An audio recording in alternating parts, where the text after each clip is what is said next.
جی ناظرین، welcome back. Break کے بعد ایک بار پھر آپ کو پروگرام میں خوش آمدید کہتے ہیں۔ بریک پہ جانے سے پہلے پارلیمنٹ کی قرارداد کے حوالے سے بات چیت ہو رہی تھی، اے پی سی کا ذکر ہم کرتے ہیں۔ ڈفرینٹ جو سیاستدان ہیں انہوں نے تحفظات کا اظہار کیا فوجی آپریشن کے حوالے سے، آپ کچھ اس پہ کہنا چاہتے ہیں کہ ان کا یہ کہنا تھا کہ مذاکرات کے ذریعے مسئلے کا حل ہونا چاہیے؟ دیکھیں، گزارش یہ ہے جس کو تحفظات ہے یہاں ہے نا، وہاں تو ڈرافٹ بنانے میں بہت سارے لوگ شامل تھے۔ اگر میں غلطی پہ ہوں تو میری محمود صاحب اصلاح کر دیں گے۔ میرا مطلب ہے اس ملک میں یہاں بھی ہم جھوٹ بولتے ہیں، امریکہ میں بھی ہماری یہی رائے ہے کہ ہم جھوٹے ہیں۔ یہ ایک بہت بڑا ہمارے پہ قدغن ہے۔ ہر میڈیا کا آدمی ہماری بات جہاں لکھتا ہے وہ کہتا ہے کوئی پتہ نہیں یہ واپس پاکستان جائے گا اور یہ کہے گا کہ میں نے ایسا نہیں کہا۔ ٹرسٹ ڈیفیسٹ برقرار ہے۔ دیکھیں، جھوٹ کی جتنی امریکہ اور ویسٹرن ورلڈ میں جس کو گناہ کبیرہ سمجھا جاتا ہے، شاید پاکستان میں نہیں سمجھا جاتا، اور سیاستدان اگر جھوٹ بولے تو اس کو تو بہت ہی برا سمجھا جاتا ہے۔ دیکھیں، اگر جس کے تحفظات ہیں، پروگرام آج کل اتنے زیادہ ہیں، ان کو کہیں کہ آئیں جناب، آئیں اس چینل پہ لائیو کہیں کہ جناب یہ غلط ہے اور میں اس فوجی آپریشن کے مخالف ہوں۔ وہاں تو دھیمے دھرمے جو میں نے سنا وہ تو ملا جلائی پروگرام تھا، کوئی چھوٹا موٹا ٹیلر چلا، کسی نے یہ نہیں کہا بند کرو اس کو۔ یہ ضرور کہا ہوگا کہ ہاں عمران خان کا اگر انہوں نے میسیجز کہتے ہیں جیسے آپ کہہ رہی تھی کہ انہوں نے دیے تو وہ آئے اور قوم کو اعتماد میں لیں۔ آج تو قوم کے سامنے سارے چینل، اور میں حیران ہوں، میں نے پڑھے ہیں اخبارات میں بیانات تحفظات لوگوں کے، اور میں نے کوئی بات، وہاں تو لوگوں نے 17ویں ترمیم کی بات کی ہے، 58(2)B کی بات کی ہے، مساق جنہوں نے بھی کی ہے۔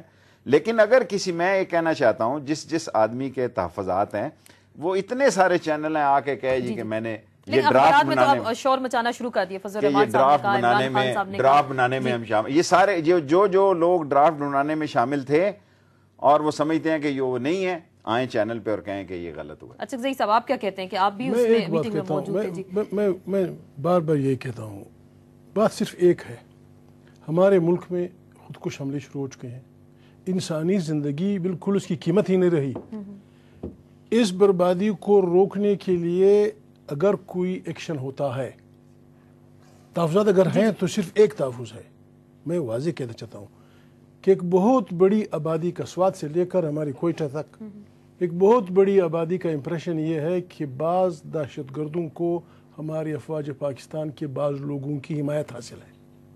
The day this impression is gone, 100% Swat آپ کے پیچھے کھڑا ہو جائے گا، 100% کوئٹہ آپ کے پیچھے کھڑا ہو جائے گا، 100% سارا پشتونخوا آپ کے پیچھے کھڑا ہو جائے گا۔ یہ امپریشن ہے کہ بھائی یہ کیسے ہو رہا ہے۔ سوات ایک پٹی ہے سڑک کی، آپ بھی گئے ہیں، میں بھی گیا ہوں، یہ بھی گئے ہیں کالام تک۔ یہ آپ کی چھوٹی سی، میں ٹیکنیکل آدمی نہیں ہوں، انجینئرنگ میں نے پڑھی ہے لیکن نہیں ہوں، میں ایکسپلوسیو کا ماہر نہیں ہوں۔ آپ کی اس چھوٹی سی اس کو اڑانے کے لیے کم سے کم ہمیں 1 گھنٹہ چاہیے۔ فوجی وہاں موجود ہیں، 200 اسکول گر پڑتے ہیں، فوجی موجود، ایک بڑا پل کولیپس ہو جاتا ہے۔ یعنی یہ اگنورنٹ آئیز کیوں ہیں؟ ہماری فوجی ایسی نائل تو نہیں ہے۔ گوریلا جنگ کہا جا رہا ہے کہ گوریلا جنگ ہے، انسرجنسی ہوتی ہے۔ گوریلا جنگ ایسی ہوتی ہے کہ وہاں بہت ساری سڑکیں ہوں، سوات میں صرف ایک سڑک ہے 12 فٹ کی، لیکن پہاڑ ہے، غار ہے، ان پلوں کو اڑایا جاتا ہے۔ شیخ صاحب آپ کچھ دیکھیں، میں جوانی میں اس علاقے میں سلک کا بزنس تھا میرا، تو میں اب ریشم پرچیز کرتا تھا یہاں، کٹلانگ، سخا کوٹ، خوازہ خیلہ، مٹا۔ تو یہ میں نے دیکھیں، یہ بہت ہی خطرناک ٹریل ہے۔ میں خان صاحب کا سے تھوڑا سا اختلاف رکھتا ہوں، کیونکہ جو اسلحہ عام آتا ہے وہ مین سڑک سے تو نہیں آتا، وہ جی ٹی روڈ سے تو نہیں آئے گا، وہ وہاں پہ کالام والی روڈ سے تو نہیں آئے گا۔ ظاہر ہے وہ ان جس کو اس درے کے لوگ زیادہ سمجھتے ہیں، اور آف کورس میں سمجھتا ہوں اس کام میں بہت دیر ہو گئی۔ میری یہ رائے ہے کہ یہ کام جو ہے اس میں دیر ہوئی۔ اور جہاں تک میرے بھائی محمود اچکزئی صاحب نے کہا، دیکھیں کوئی فوج جو ہے یہ اب افورڈ نہیں کر سکتی کہ کسی ایک دہشت گرد کا ساتھ دے یا ایک کا نہ دے۔ دیکھیں، دہشت گرد کے ماتھے پہ نہیں لکھا ہوا کہ یہ پرو پاکستانی ہے، یہ اینٹی پاکستانی ہے۔ جس نے گن اٹھائی ہے، جو کہ اپنا قانون راج کرنا چاہتا ہے، جو اپنی سوچ رکھتا ہے، میں سمجھتا ہوں ہاں اگر کوئی ایسے لوگ ہیں، دیٹس اندر تھنگ، کہ جو غیر ملکی طاقتوں کے مخالف ہیں، غیر ملکی طاقتوں کو وہ کھٹکتے ہیں، لیکن وہ پاکستان میں کسی چیز میں ملوث نہیں ہے، تو میں سمجھتا ہوں کہ ان کے ساتھ ہمیں چھیڑخانی نہیں کرنی چاہیے۔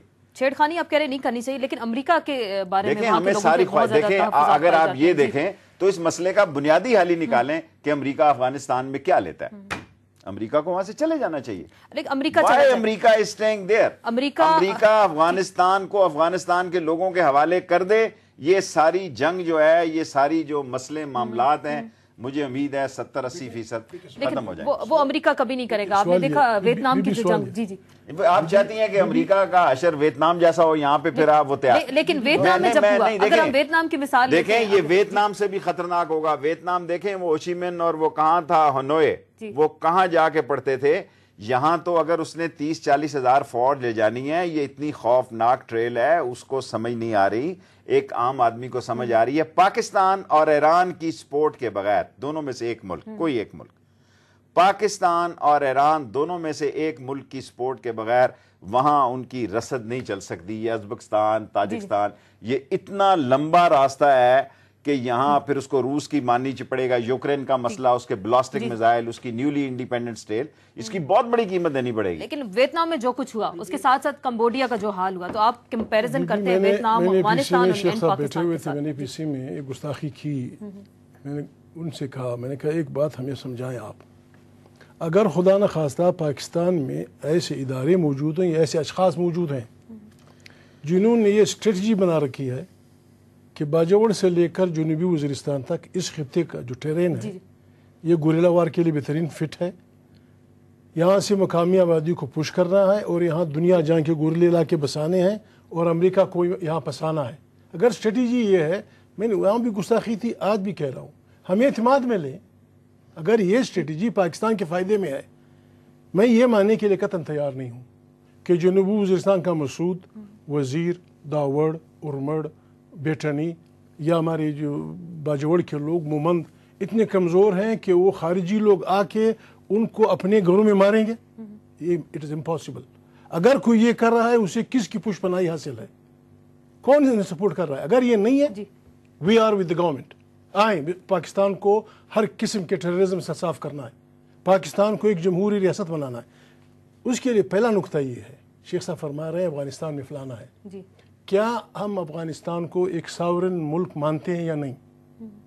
اگر افغانستان ساورن ملک ہے، وہ جانے، اس کا کام جانے. ہم کون ہیں کہ ڈکٹیٹ کریں؟ ہم نے بڑے بیر میں امریکہ کو بٹھایا تھا، کسی نے ہم پہ حملہ کیا؟ اگر خدا نہ خواستہ افغانستان کے لوگ ایسے گئے گزرے ہیں جنہوں نے 16 سال 17 سال لڑی جنگ سوویت یونین کے خلاف، مجددی، پیر گیلانی، پروفیسر ربانی، یہ سارے لڑنے والے لوگ ہیں. یعنی اس کا مطلب یہ سارے کے سارے امریکن ایجنٹ ہیں. انہوں نے امریکہ کو بلایا ہے، بھیج دیں. فضل الرحمان جائے، قاضی صاحب جائے، ان سے بات کریں. جائیں گے، لیکن ہم وہی بات وہی ہوتی ہے کہ آپ ساورن ملک، بی یہ پولیٹیکل سائنس کا سوال یہ ہے، آپ ساورن رہ نہیں سکتے جب تک آپ دوسرے کی ساورنٹی تسلیم نہیں کریں گے. ساورینٹی کو تسلیم کرنے کی بات کی، لیکن ہم اپنی مثال لیتے ہیں. پاکستان کی مثال آپ لے لیں. شیخ صاحب آپ سے یہ جاننا چاہیں گے، پاکستان کی مثال لے لیں. اور پاکستان میں امریکہ کا بہت زیادہ انٹرسٹ ہے، جیسے آپ نے کہا کہ ان کی پرسنالٹی سے تعلقات ہیں، ان کو پاکستان کے ساتھ کوئی ہمدردی نہیں. دیکھیں، پاکستان کا یہ لوگ جو کہتے ہیں، میں اس سے اتفاق نہیں کرتا. امریکہ کا صرف پاکستان میں 2 چیزوں پر انٹرسٹ ہے. کوئی تیسری چیز ہے تو کوئی چینل میں آگے بتائے. ایک ان کا انٹرسٹ ہے القاعدہ، یہ ایکسٹریمزم، ان کو خوف ہے. اور ان کے وہ دوسرا ایٹم ہے. پہلے ایشو پہ بھی ان کے جتنے جرنلسٹ، ایز اے منسٹر بھی جب میں تھا اور آج بھی آپ دیکھیں کہ ان کو کوئی غرض نہیں کہ پاکستان میں جمہوریت ہے، چور بازاری ہے، ڈکیتی ہے، رازنی ہے، تاوان، اغوا برائے تاوان ہے. ان کا مسئلہ یہ ہے کہ فلانی جو فورس ہے یا فلانی جہادی قوت جو ہے، اس کی کتنی رینج ہے، اس کی اسٹرینتھ کتنی ہے، اس کے پاس بندے کتنے ہیں، اس کو کاؤنٹر کرنے کے لیے کیا ہو سکتا ہے. اور دوسرا ہے ان کا ایٹامک.